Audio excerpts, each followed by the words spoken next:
Assalamualaikum warahmatullahi wabarakatuh. Perkenalkan, nama saya Tika Anggina dengan NIM 240600109.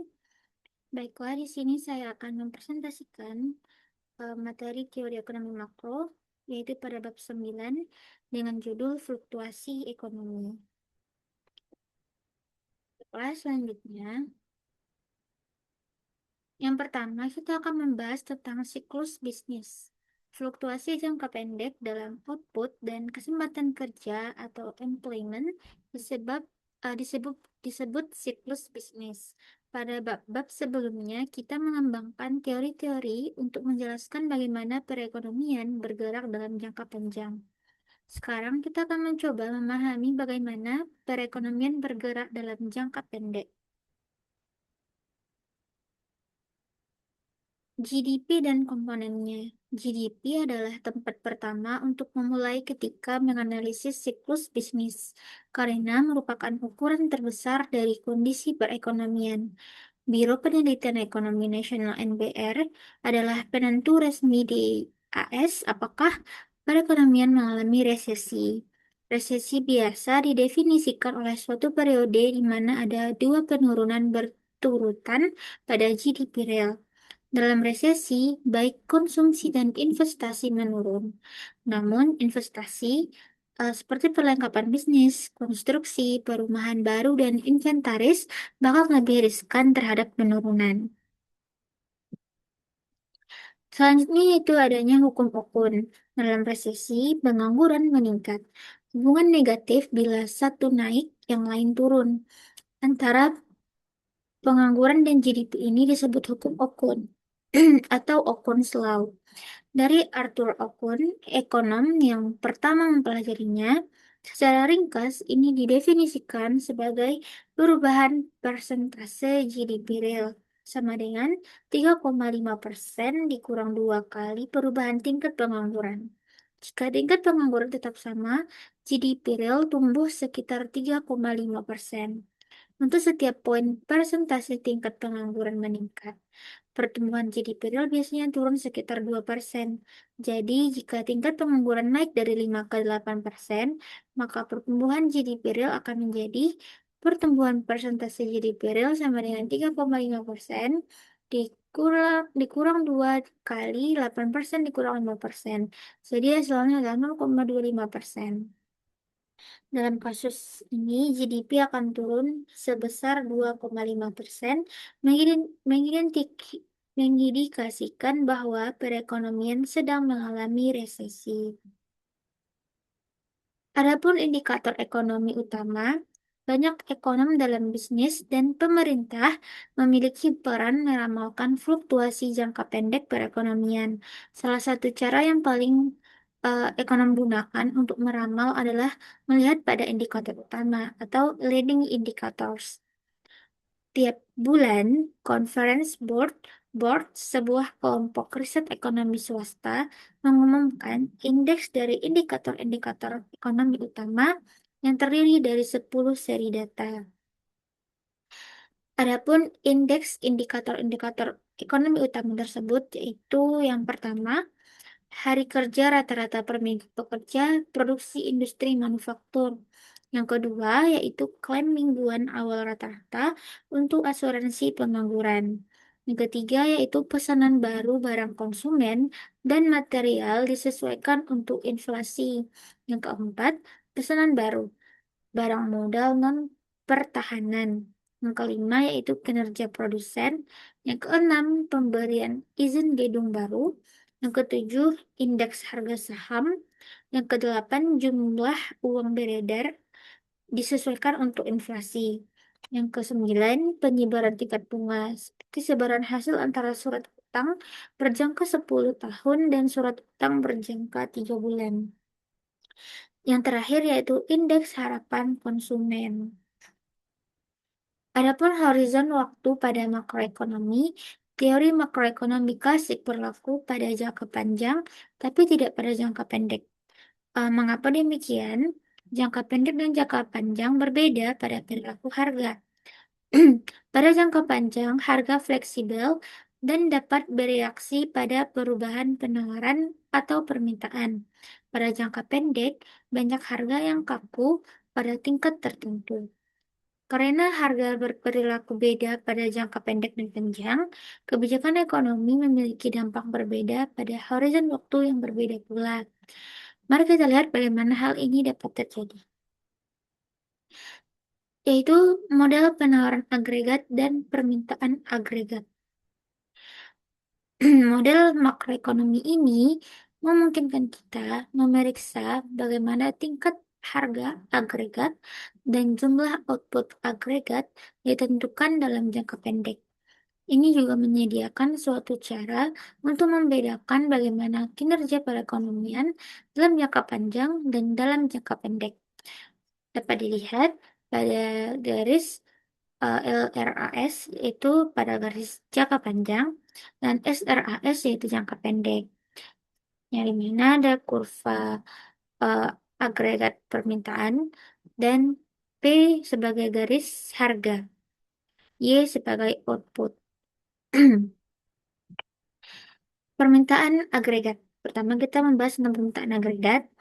Permintaan agregat atau disingkat dengan AD adalah hubungan antara jumlah output di mana eh, jumlah output yang diminta dan tingkat harga agregat.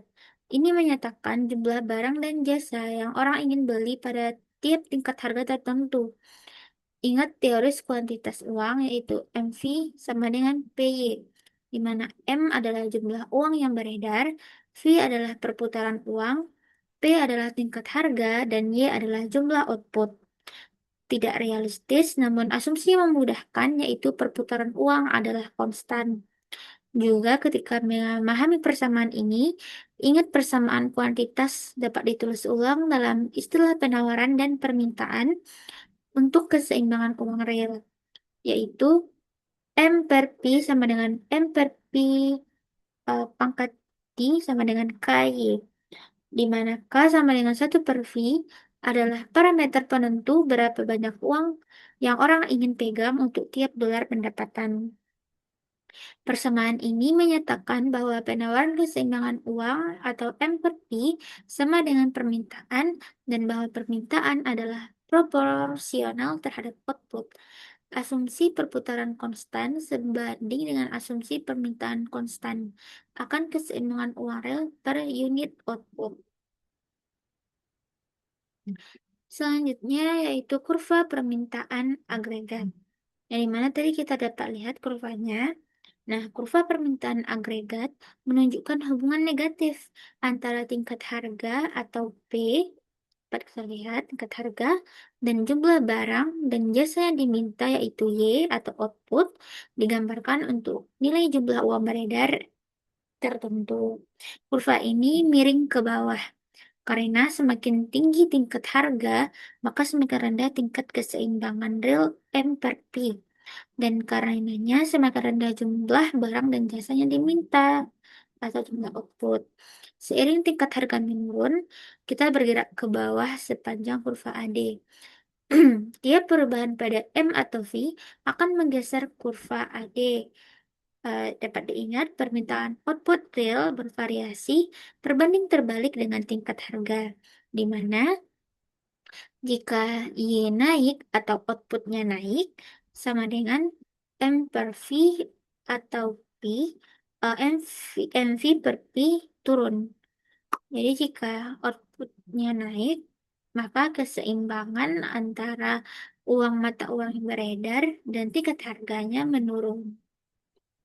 Selanjutnya, mengapa kurva permintaan agregat miring ke bawah? Pikirkan tentang penawaran dan permintaan keseimbangan uang real. Jika output lebih tinggi, orang terlibat transaksi lebih banyak dan butuh keseimbangan real M per P lebih tinggi. Jumlah uang beredar M-nya tetap, keseimbangan real lebih tinggi berdampak tingkat harga lebih rendah. Sebaliknya, jika tingkat harga lebih rendah, keseimbangan uang real lebih tinggi. Tingkat keseimbangan real lebih tinggi memungkinkan volume transaksi yang lebih besar, yang berarti jumlah output diminta juga lebih besar. Selanjutnya, Lebih banyak tentang kurva permintaan agregat. Kita membahas lebih banyak tentang kurva ini, yang dimana kurva permintaan agregat digambar untuk nilai tertentu dari jumlah uang beredar. Dengan kata lain, ini menyatakan kombinasi-kombinasi yang mungkin dari P dan Y, yang dimana itu adalah kombinasi yang mungkin dari harga dan output untuk nilai mata uang beredar tertentu atau M. Jika bank sentral mengubah jumlah uang beredar, maka kombinasi yang mungkin dari P atau harga dan Y atau outputnya berubah, yang berarti kurva permintaan agregatnya bergeser. Mari kita lihat bagaimana pergeseran kurva permintaan. Penurunan jumlah uang beredar atau M mengurangi nilai output nominal atau PY untuk tiap tingkat harga tertentu. Output Y jadi lebih rendah. Jadi penurunan jumlah uang beredar menggeser kurva AD ke dalam dari AD ke AD aksen. Jadi, karena pergeseran tersebut, kurva AD bergeser ke dalam atau bergeser ke kiri bawah gitu. Dari AD menjadi AD aksen. Pergeseran ini peningkatan jumlah uang beredar M meningkatkan nilai output nominal PY untuk tiap tingkat harga P tertentu, di mana output Y jadi lebih tinggi. Jadi, peningkatan jumlah uang beredar menggeser kurva AD keluar dari AD ke D aksen. Jadi, eh, pada kurva yang sebelumnya, jika jumlah uang beredarnya itu mengalami penurunan, maka output nominal APY-nya akan menurun ke dalam. Jika peningkatan jumlah uang beredarnya naik, maka output nominal PY atau output permintaannya akan bergeser keluar. Selanjutnya, yaitu penawaran agregat. Penawaran agregat atau agregat supply adalah hubungan antara jumlah barang dan jasa yang ditawarkan dan tingkat harga. Karena perusahaan yang menawarkan barang dan jasa memiliki harga fleksibel dalam jangka panjang, tapi harga kaku dalam jangka pendek. Hubungan-hubungan pada penawaran agregat bergantung pada horizon waktu. Ada dua kar ada dua kurva penawaran agregat berbeda. Kurva penawaran agregat jangka panjang yaitu Long Run Aggregate Supply Curve atau LRAS, dan kurva penawaran agregat jangka pendek yaitu Short Run Aggregate Supply Curve atau disingkat dengan SRAS. Kita juga harus mendiskusikan bagaimana perekonomian membuat transisi dari jangka pendek ke jangka panjang. Tapi pertama-tama kita buat kurva penawaran jangka panjangnya dulu atau LRAS. Nah, untuk jangka panjang, kurva penawaran agregatnya itu vertikal karena model klasik menggambarkan bagaimana perekonomian berjalan dalam jangka panjang. Kita dapat mengambil kurva penawaran agregat jangka panjang dari model klasik. Ingat, jumlah output yang diproduksi bergantung pada jumlah tertentu dari modal dan tenaga kerja dan teknologi yang tersedia. Untuk ini kita tulis persamaannya yaitu Y sama dengan FKL sama dengan Y. Menurut model klasik, output tidak bergantung pada tingkat harga. Mari kita pikirkan tentang anggapan proses clearing pasar ini dalam pasar tenaga kerja atau komponen L dari fungsi produksi. Clearing pasar dalam pasar tenaga kerja, kita mulai pada kesempatan kerja penuh yang dimana dilambangkan dengan E bintang, dilambangkan dengan N bintang, dengan upah W sama dengan P0, dengan, dengan upah W per P0. Sekarang kita lihat bagaimana pekerja bereaksi ketika ada kenaikan tiba-tiba pada tingkat harga. Pada upah real baru yang lebih rendah ini, pekerja akan mengurangi jam kerja, di mana eh, tapi pada saat yang sama, pemberi kerja meningkatkan permintaan mereka pada pekerja. Apa yang akan terjadi? Apa yang akan terjadi selanjutnya? Dapat dilihat pada kurva di samping. eh, W atau buih atau gaji mengalami pe- penurun mengalami penurunan dari W2 ke W2P ke WP0 sehingga pekerja akan menurunkan atau mengurangi jumlah kerja mereka. Selanjutnya, jadi sekarang pasar tenaga kerja ada pada disequilibrium, di mana jumlah yang diminta melebihi jumlah yang ditawarkan. Kita akan melihat bagaimana upah fleksibel akan memungkinkan pasar tenaga kerja kembali ke equilibrium pada kesempatan kerja penuh atau dilambangkan dengan N bintang. Untuk mempekerjakan lebih banyak pekerja, pemberi kerja harus meningkatkan upah real ke 2W. Sebagai hasil dari 2W, lebih banyak pekerja diterima dan pasar tenaga kerja dapat bergerak. Jadi, agar kembali fleksibel, eh, pemberi kerja harus meningkatkan upah real dari yang tadinya W2P yang melalui penurunan menjadi 2W per 2PO. Sehingga kurva akan kembali ke garis equilibrium. Adapun mekanisme yang baru kita telah akan membantu kita membentuk kurva penawaran jangka panjang.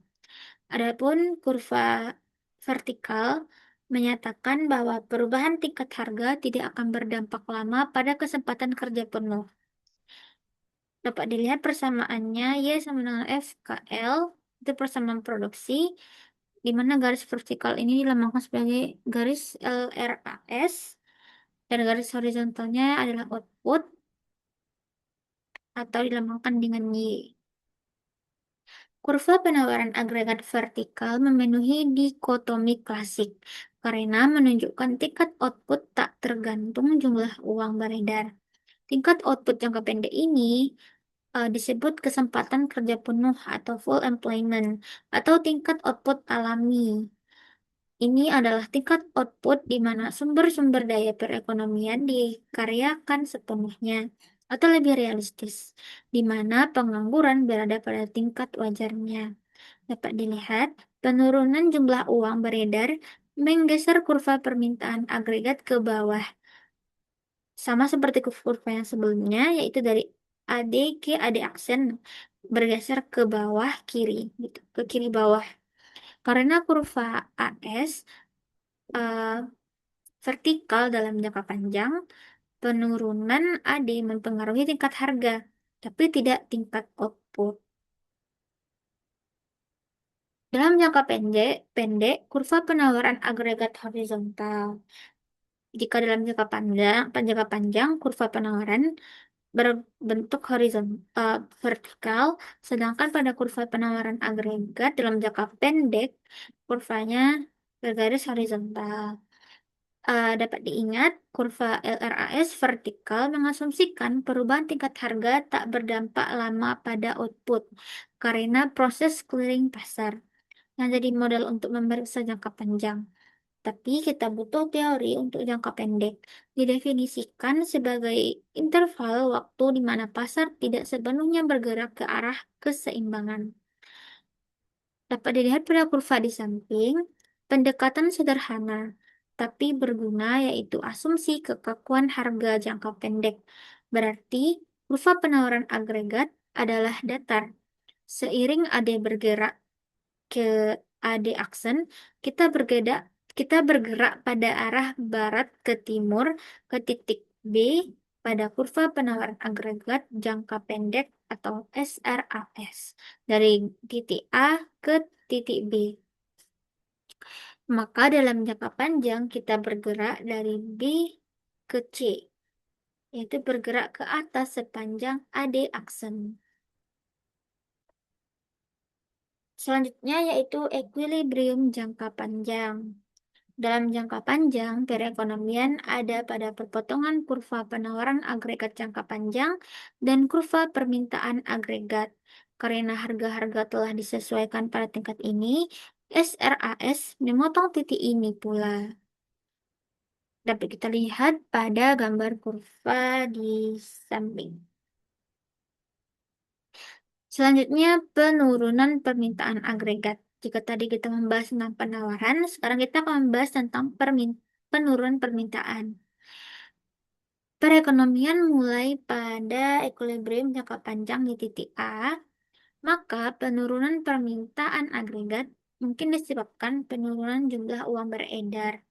Jadi menggeser garis AD dari titik A ke titik B, di mana output di bawah tingkat alaminya.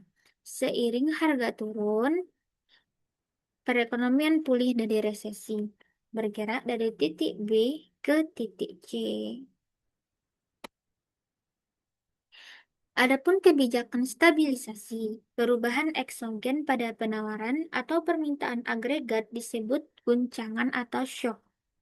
Guncangan yang mempengaruhi penawaran agregat disebut guncangan penawaran. Guncangan yang mempengaruhi permintaan agregat disebut guncangan permintaan atau demand shock. Guncangan-guncangan ini yang mengganggu perekonomian mendorong output dan pengangguran menjauh dari tingkat alaminya.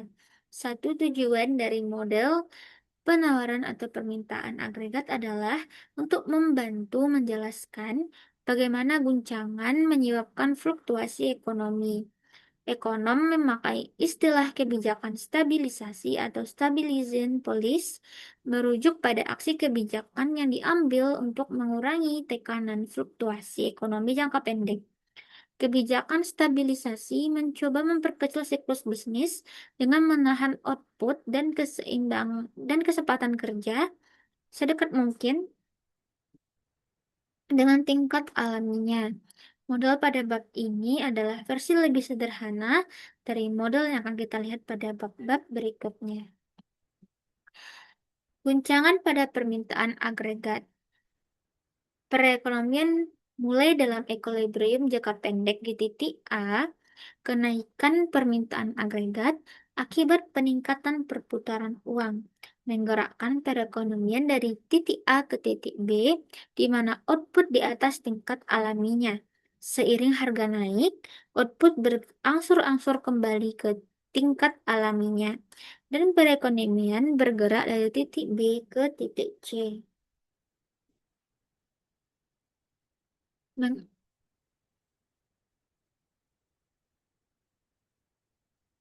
Guncangan pada penawaran agregat dapat kita lihat bahwa guncangan penawaran yang memperburuk meningkatkan biaya dan harga. Jika AD dipertahankan konstan, perekonomian bergerak dari titik A ke titik B mengarah pada stagflasi atau kombinasi kenaikan harga dan penurunan tingkat output. Akhirnya, seiring harga turun, perekonomian kembali ke tingkat alami pada titik A. Mengakomodasikan guncangan penawaran yang memperburuk. Menanggapi guncangan penawaran yang memperburuk, bank sentral bisa meningkatkan permintaan agregat untuk mencegah penurunan output. Perekonomian bergerak dari titik A ke titik B. Biaya dari kebijakan ini adalah tingkat harga yang lebih tinggi secara permanen. Adapun konsep-konsep penting pada bab 9 ini yaitu seperti permintaan agregat yang telah kita bahas sebelumnya, permintaan agregat, penawaran agregat, guncangan atau shock, guncangan permintaan, guncangan penawaran, dan kebijakan stabilisasi. Nah, demikianlah yang dapat saya sampaikan pada presentasi saya kali ini. Lebih kurangnya saya mohon maaf. Terima kasih atas segala perhatiannya. Wassalamualaikum warahmatullahi wabarakatuh.